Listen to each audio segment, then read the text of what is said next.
Hey guys, and welcome back to this channel. In this video, I'll be showing you guys how you can do the ghost layering effect on Dress to Impress.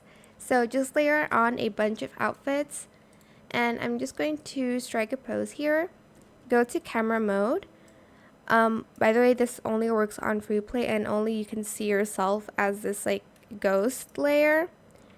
Go to the end of the wall, and you're just going to turn your camera until you can't really see yourself like this.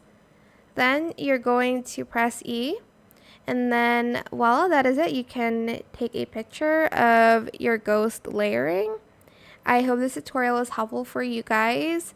Don't forget to like, comment, share, and also subscribe to this channel if you haven't done that already.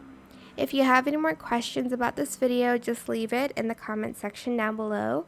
I will try my best to answer them all for you guys.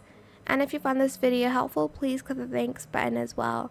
That is it. Thank you so much for watching. Bye.